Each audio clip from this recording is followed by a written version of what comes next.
events will follow.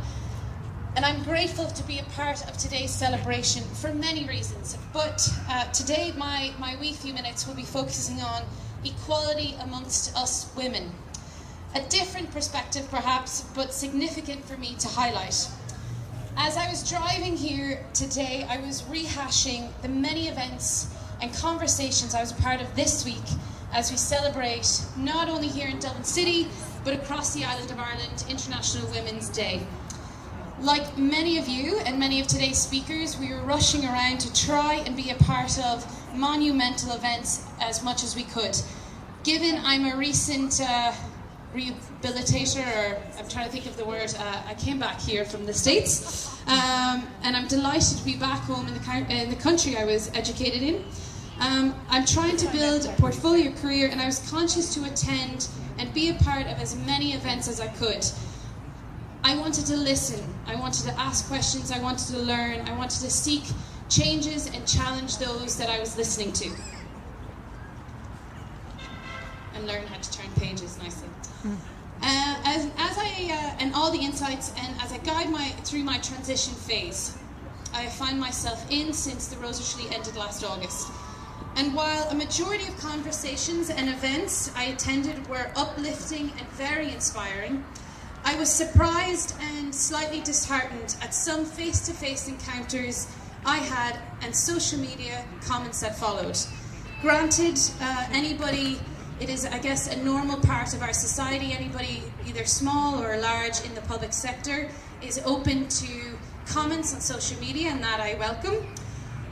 But Monday, I stood for a photo with the Repel the 8th group, one that I'm very proud to support.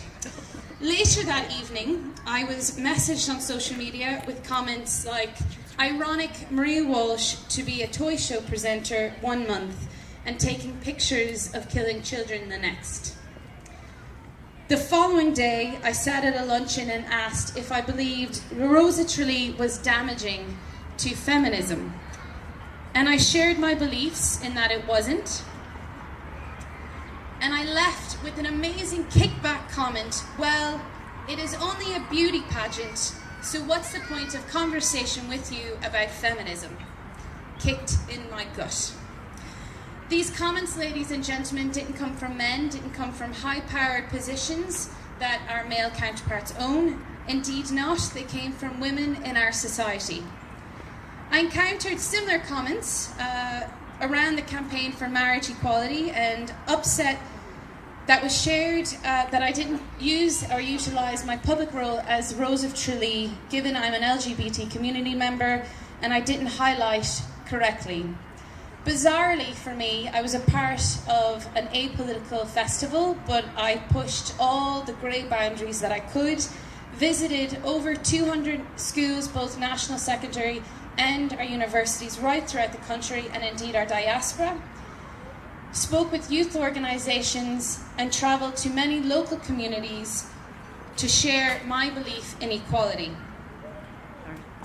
And if you ask any of them, I'm quite confident that they would say, I definitely stand for equality. I'm not here to finger point, I'm not here to shy away that this ever-evolving, empowering world, equality. I am, however, believe that it's every man and women's right to their beliefs. I am here, though, to a call of action